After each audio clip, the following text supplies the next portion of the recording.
আজকের ভিডিওর আলোচনার টপিকের নাম হচ্ছে কুয়েরি। মনে করো তোমার কাছে একটি টেবিল রয়েছে এবং সেই টেবিলে এরকম 10 জন শিক্ষার্থীর রেকর্ড রয়েছে।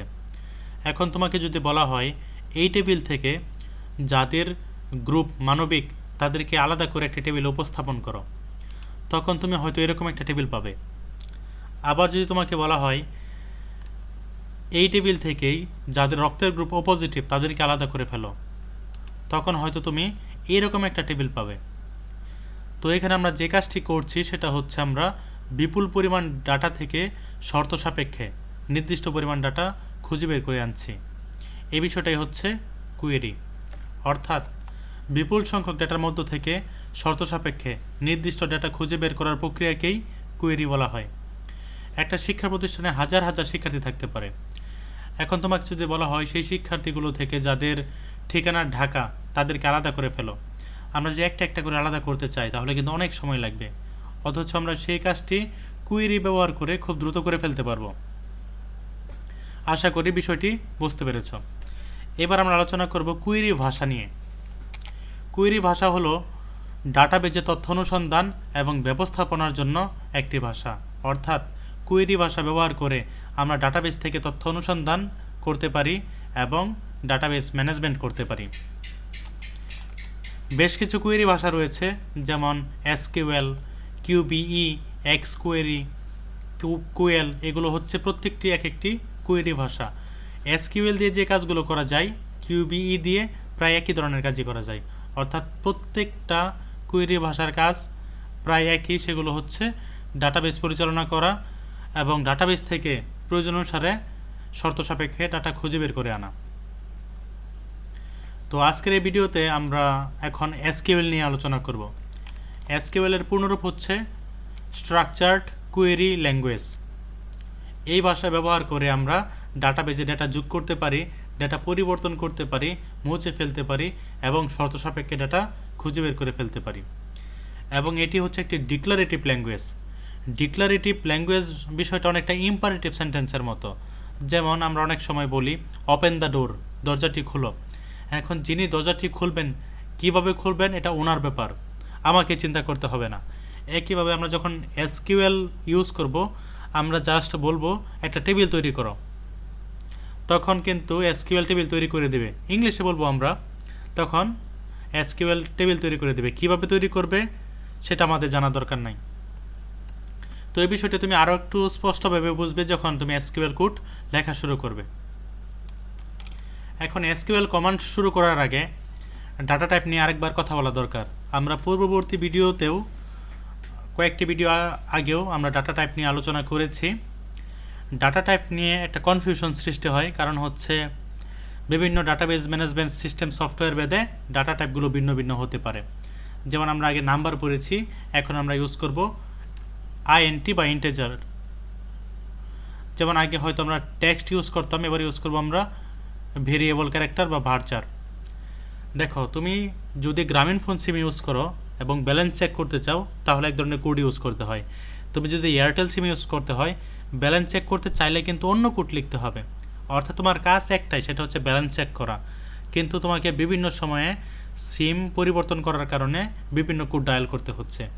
একইভাবে দেখো, ইন্টেজার এইগুলো আসলে নাম্বারের কাজই করে, তবে একটু পার্থক্য থাকে অনেক সময়, কিন্তু ডাটাবেজ ম্যানেজমেন্ট সিস্টেম সফটওয়্যার ভেদে এগুলো আলাদা আলাদা হয়। যখন আমরা এসকিউএল ইউজ করব বা মাই এসকিউএল ইউজ করব, তখন আমরা এই ডাটা টাইপগুলো ইউজ করব। আর text, number, auto number, lookup wizard, yes no, এই বিষয়গুলো আমরা ইউজ করব যখন আমরা মাইক্রোসফট অ্যাক্সেস ইউজ করব। তো আমরা যেহেতু এখন এসকিউএল ইউজ করছি, আমরা অবশ্যই এই ডাটা টাইপগুলোর মধ্যেই সীমাবদ্ধ থাকার চেষ্টা করব। এসকিউএল আরও ডাটা টাইপ রয়েছে, আমি এখানে শুধুমাত্র আমার কাছে যেগুলো গুরুত্বপূর্ণ মনে হয়েছে সেগুলো উপস্থাপন করেছি। তো তোমরা এগুলো এক পলক দেখে নিও, তাহলে পরবর্তী বিষয়গুলো বুঝতে কিছুটা সহজ হবে। তো আমরা এখন এসকিউএল ইউজ করে একটা টেবিল তৈরি করব, কারণ আমরা জানি ডাটাবেজে প্রচুর পরিমাণে টেবিল থাকতে পারে। এখন আমরা দেখব কিভাবে এসকিউএল ভাষা ইউজ করে একটা টেবিল তৈরি করা যায়। তো টেবিল তৈরি করার জন্য তোমাকে লিখতে হবে ক্রিয়েট টেবিল, অর্থাৎ টেবিল তৈরি করো। ক্রিয়েট মানে তৈরি করো, আর টেবিল মানে তো টেবিলই। এখন ক্রিয়েট টেবিল বললেই কিন্তু টেবিল তৈরি হয়ে যাবে না, তোমাকে অবশ্যই একটা নাম দিতে হবে। ধরা যাক আমরা নাম দিলাম স্টুডেন্টস টেবল। এখন স্টুডেন্টস টেবল বললেই কি টেবিল তৈরি হয়ে যাবে? হয়ে যাবে না, কারণ একটা টেবিলের মধ্যে ফিল্ড থাকবে, তোমাকে বলে দিতে হবে কি কি ফিল্ড থাকবে এবং প্রত্যেকটা ফিল্ডের ডাটা টাইপ কী সেটা বলে দিতে হবে। তাহলে পুরো বিষয়টা হবে এরকম, ক্রিয়েট টেবিল, এটা হচ্ছে টেবিলের নাম স্টুডেন্ট টেবল, এবং এই টেবিলও 4টা ফিল্ড থাকবে। একটা হচ্ছে রোল, যেটা ডাটা টাইপ হচ্ছে ইন্টেজার, আমরা যদি অ্যাক্সেস ইউজ করতাম তখন হয়তো নাম্বার বা অটো নাম্বার ইউজ করতাম। নেম, এর ডাটা টাইপ হচ্ছে ভেরিয়েবল ক্যারেক্টার। এজ, এর ডাটা টাইপ হচ্ছে ইন্টেজার, এবং অ্যাড্রেস, এটা ডাটা টাইপ হচ্ছে ভেরিয়েবল ক্যারেক্টার। এগুলো আমরা একটা কমা দিয়ে দেবো এবং লাস্টে একটা সেমিকোলন দিয়ে দেবো। এই অংশটুকু লিখলেই আমাদের এরকম একটা টেবিল তৈরি হয়ে যাবে। অর্থাৎ আমরা এখন চাইলেই কিন্তু এসকিউএল কমান্ড ইউজ করে যে কোনো টেবিল তৈরি করে ফেলতে পারবো। প্রথমে ক্রিয়েট টেবিল লিখতে হবে। দেখো এগুলো কিন্তু আমি বড় হাতের অক্ষরে লিখেছি। এটা এসকিউএল তুমি যদি ছোট হাতের অক্ষরে লিখো তবুও কাজ করবে, তবে আমরা পড়ার সুবিধার্থে সবসময় এসকিউএলের যে কিওয়ার্ডগুলো রয়েছে এগুলো বড় হাতের অক্ষরে লিখব। তো এখানে যে টেবিলের নাম, ফিল্ডের নাম, এগুলো তুমি যে কোনো অক্ষরে লিখতে পারো, তবে যেমন ক্রিয়েট টেবল, এটা কিন্তু এসকিউএলের কিওয়ার্ড, এগুলো তুমি সবসময় বড় হাতে লেখার ট্রাই করবে। তো এই ক্রিয়েট টেবিল লেখার পরে একটা টেবিলের নাম দেব, এরপর আমরা প্যারেনথেসিস বা ফার্স্ট ব্র্যাকেট শুরু করে প্রত্যেকটা ফিল্ডের নাম এবং ডাটা টাইপ দিয়ে দিলেই কিন্তু টেবিল হয়ে যাবে। দেখো এরকম একটা টেবিল পেয়ে গিয়েছি। তো টেবিল তো তৈরি করলাম, এইবার আমরা যেটা করব টেবিল মুছে ফেলবো। যেমন আমাদের এরকম একটা টেবিল তৈরি হলো, আমরা চাচ্ছি টেবিলটা এখন ডিলিট করে ফেলতে, মানে মুছে ফেলতে, তাহলে আমাকে ইউজ করতে হবে ড্রপ টেবিল। এখন ড্রপ টেবিল বললেই কিন্তু টেবিল মুছে যাবে না, কারণ হচ্ছে একটা ডাটাবেজে তো অনেকগুলো টেবিল থাকতে পারে, কোন টেবিল ড্রপ করব সেটা তো বলে দিতে হবে, সেটা হচ্ছে স্টুডেন্টস টেবিল। এটা বললেই এই টেবিলটা মুছে যাবে। অর্থাৎ টেবিল তৈরি করা কিছুটা কঠিন, টেবিল তৈরি করার সময় ফিল্ডের নাম, ডাটা টাইপ এগুলো দিতে হয়, কিন্তু যখন আমি ড্রপ করব মানে মুছে ফেলবো তখন কিছু করার নাই, শুধু নাম লিখলেই হয়ে যাবে। তো আমরা দেখলাম কীভাবে একটা টেবিল তৈরি করতে হয় এবং একটা টেবিল মুছে ফেলতে হয়।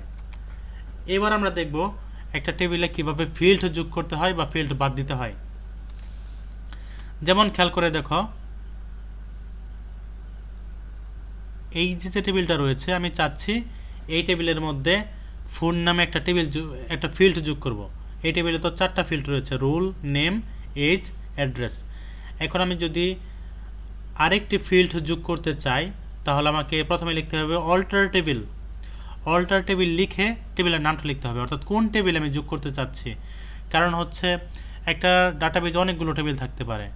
এখন আমি কোন টেবিলে যুক্ত করব সেটা তো আমাকে বলে দিতে হবে। তো এটা বলে দেওয়ার জন্য প্রথমে লিখব অল্টার টেবিল, এরপর লিখব অ্যাট লিখে ফিল্ডের নাম লিখব এবং ডাটা টাইপ লিখব, তাহলেই অ্যাড হয়ে যাবে। যেমন আমি লিখতে পারি অল্টার টেবিল অ্যাট, পরে লিখতে পারি ফোন, এবং ফোনের ডাটা টাইপ হচ্ছে ইন্টেজার, তখন এরকম একটা টেবিল তৈরি হয়ে যাবে। আর আমি যদি এই ফিল্ডটা এখন বাদ দিতে চাই তাহলে লিখব অল্টার টেবিল, টেবিলের নাম, তখন আগে লিখতাম অ্যাট, এবার লিখেছি ড্রপ, অর্থাৎ ড্রপ লিখলে সেটা বাদ যাবে। এবার আমরা রেকর্ড সংযোজন করব। আমরা তো টেবিল তৈরি করছি, এখন টেবিলের ভিতর তো ডাটা থাকবে, রেকর্ড থাকবে। দেখো এই যে আমরা একটা টেবিল তৈরি করেছি যার নাম হচ্ছে স্টুডেন্টস টেবল, এবং এই টেবিলে এখন পর্যন্ত কোনো ডাটা নাই। এখন আমি যদি এই টেবিলে ডাটা তৈরি করতে চাই, ইনসার্ট করতে চাই, আসলে এখানে একটা স্পেস বসে গেছে, এখানে কোনো স্পেস নাই। আগের স্লাইডগুলোতেও স্পেস বসে গিয়েছিল, তো তোমরা এগুলোকে ইগনোর করতে পারো। এখন আমি যদি এই টেবিলে ডাটা ইনসার্ট করতে চাই বা রেকর্ড ইনসার্ট করতে চাই তাহলে আমাকে যেই কমান্ডটা ইউজ করতে হবে এটার নাম হচ্ছে ইনসার্ট ইনটু। লেখার পরে আমাকে টেবিলের নাম লিখতে হবে, টেবিলের নাম হচ্ছে স্টুডেন্টস টেবল। তো আমরা লিখলাম ইনসার্ট ইনটু স্টুডেন্টস টেবল, এবং লেখার পরে প্যারেনথেসিস বা ফার্স্ট ব্র্যাকেটের ভিতরে আমাকে ফিল্ডগুলোর নাম লিখতে হবে। তো এখানে যে ফিল্ডগুলো রয়েছে রোল, নেম, এজ, অ্যাড্রেস, এই ফিল্ডগুলোর নাম লিখে ফেলতে হবে। এই লাইন দিয়ে আমি বুঝালাম যে আমি একটা টেবিলের মধ্যে ডাটা ইনসার্ট করব এবং যেই ফিল্ডগুলোতে ডাটা ইনসার্ট করব সেই ফিল্ডগুলোর নাম এখানে উল্লেখ করে দিয়েছি। এবার আমরা আরেকটি কমান্ড ইউজ করব, এটা হচ্ছে ভ্যালুস, এবং সেই কমান্ডের মধ্যে আমরা যে ডাটাগুলো রয়েছে সেগুলো আমরা লিখে দেব। যেমন 01 হচ্ছে রোল, ইব্রাহিম হচ্ছে নেম, 20 হচ্ছে এজ, এবং অ্যাড্রেস হচ্ছে বালুকা হচ্ছে অ্যাড্রেস। তো এই কমান্ডটা আমরা যদি রান করি তাহলে কিন্তু এই টেবিলের মধ্যে এরকমভাবে রেকর্ড সংযোজন হয়ে যাবে, অর্থাৎ ডাটা ইনসার্ট হয়ে যাবে। তাহলে আমরা বলতে পারি আমরা যদি রেকর্ড সংযোজন করতে যাই তাহলে আমাদের ইনসার্ট ইনটু ভ্যালুস এই কমান্ডগুলো ইউজ করতে হয়। এইবার আমরা যে কাজটা করব, শর্ত সাপেক্ষে ডাটা খুঁজে বের করে আনবো। দেখো এখানে একটা টেবিল রয়েছে এবং সেই টেবিলে 10 জন শিক্ষার্থীর রেকর্ড রয়েছে। এখন তোমাকে যদি বলা হয় এই 10 জন শিক্ষার্থীদের মধ্যে যাদের রক্তের গ্রুপ ও পজিটিভ তাদের রোল, নাম, রক্তের গ্রুপ প্রদর্শন করো, তখন তুমি কি করবে? তখন তোমাকে যে কমান্ডটা চালাতে হবে সেটা হচ্ছে সিলেক্ট। সিলেক্ট লেখার পরে তোমাকে লিখতে হবে রোল নেম, এখানে কমা দিয়ে তোমাকে ব্লাড গ্রুপও লিখতে হবে, অর্থাৎ বিজি লিখতে হবে। দেখো এখানে বিজি রয়েছে ফিল্ডের নাম, আমি এখানে লিখতে ভুলে গিয়েছিলাম। তোমরা এখানে লিখবে সিলেক্ট রোল নেম কমা দিয়ে লিখবে বিজি, অর্থাৎ তুমি রক্তের গ্রুপ হিসেবে রোল নাম এবং মানে তুমি রোল নাম এবং রক্তের গ্রুপ দেখতে চাচ্ছ। এখন কোন টেবিলে দেখতে চাচ্ছ সেটা তো বলে দিতে হবে, বলে দিবে ফ্রম স্টুডেন্টস টেবল, অর্থাৎ স্টুডেন্টস টেবল থেকে তুমি রোল এবং নাম এবং রক্তের গ্রুপ দেখতে চাচ্ছ। এখন কাদেরটা দেখতে চাচ্ছ সেটা তো বলে দিতে হবে। সেক্ষেত্রে তোমাকে বলতে হবে হোয়ার, যেখানে ব্লাড গ্রুপ ইকুয়াল ও পজিটিভ, অর্থাৎ যেখানে রক্তের গ্রুপ ও পজিটিভ স্টুডেন্টস টেবল থেকে তাদের রোল, নাম এবং রক্তের গ্রুপ দেখাও, তাহলে তুমি এরকম একটা টেবিল পাবে। এখন তুমি যদি সম্পূর্ণ রেকর্ডটাই দেখতে চাও, যে যাদের রক্তের গ্রুপ ও পজিটিভ তাদের রোল, নাম, এছাড়া আমাদের যে ফিল্ডগুলো ছিল রোল, নাম, বয়স, গ্রুপ, রক্তের গ্রুপ, রিলিজিয়ন, অ্যাড্রেস, তখন কি করবে? তখন তুমি যদি একটা একটা করে এভাবে ফিল্ডগুলোর নাম লিখো তাহলে তো অনেক টাইম লাগবে। এটা তুমি শর্টকাটে এইভাবে করতে পারো। তুমি লিখবে সিলেক্ট, এরপর একটা স্টার চিহ্ন দেবে, এরপর লিখবে ফ্রম স্টুডেন্টস টেবল, অর্থাৎ স্টুডেন্টস টেবল থেকে আমি সবগুলো রেকর্ড দেখতে চাচ্ছি। এই চিহ্ন দিয়ে বোঝানো হয় যে আমি সবগুলো দেখতে চাচ্ছি। নেম লিখলে বলতে বোঝানো হয় শুধু নেম দেখতে চাচ্ছি। হোয়ার, যেখানে রক্তের গ্রুপ হচ্ছে অপোজিটিভ, তখন তুমি এরকম একটা টেবিল পাবে। পরের যে ভিডিওটা রয়েছে সেই ভিডিওতে কিন্তু আমরা এই এসকিউএল কমান্ডগুলো রান করে দেখিয়েছি, অর্থাৎ এই ভিডিওটি দেখার পরে তুমি পরের ভিডিওটি দেখবে, তাহলে এই বিষয়গুলো আরেকটু স্পষ্ট হবে। এখন খেয়াল করো, আমরা এখানে যে কমান্ডগুলো ইউজ করলাম এইগুলো কিন্তু বিভিন্ন ভাগে ভাগ করা যায়। অর্থাৎ আমরা যে এসকিউএল কমান্ডগুলো ইউজ করলাম, যেমন create table, alter table, drop, select, insert into, এইগুলো কিন্তু এক একটা এসকিউএল কমান্ড, এবং এই এসকিউএল কমান্ডগুলো বিভিন্ন ভাগে ভাগ করা যায়। একটা ভাগের নাম হচ্ছে ডিডিএল বা ডাটা ডেফিনেশন ল্যাঙ্গুয়েজ। এর আন্ডারে যে কমান্ডগুলো রয়েছে এটা একটা গ্রুপ হিসেবে চিন্তা করতে পারো। এই গ্রুপের আন্ডারে যে কমান্ডগুলো রয়েছে create, alter, drop, truncate, rename. অর্থাৎ তুমি খেয়াল করে দেখো, ক্রিয়েট দিয়ে কিন্তু আমরা টেবিল তৈরি করেছিলাম, অল্টার টেবল ইউজ করে কিন্তু আমরা ফিল্ড যোগ করেছিলাম বা ফিল্ড বাদ দিয়েছিলাম, আর ড্রপ ইউজ করে আমরা টেবিল মুছে ফেলেছিলাম। অর্থাৎ এই যে কমান্ডগুলো রয়েছে এই প্রত্যেকটা কমান্ড কিন্তু টেবিল বা ডাটাবেস নিয়ন্ত্রণ করে। অর্থাৎ আমি যদি টেবিল বা ডাটাবেস পরিবর্তন করতে চাই তাহলে কিন্তু আমাকে এই কমান্ডগুলো রান করতে হয়। তোমাকে মনে রাখতে হবে এগুলো যে ডিডিএল এর আন্ডারে রয়েছে। এরপর যে গ্রুপটা আমরা দেখতে পাচ্ছি সেটা হচ্ছে ডিএমএল বা ডাটা ম্যানিপুলেশন ল্যাঙ্গুয়েজ। এর আন্ডারে যে কমান্ডগুলো রয়েছে ইনসার্ট, আপডেট, ডিলেট, মার্জ। এখান থেকে শুধু আমরা একটাই দেখেছি, সেটা হচ্ছে ইনসার্ট।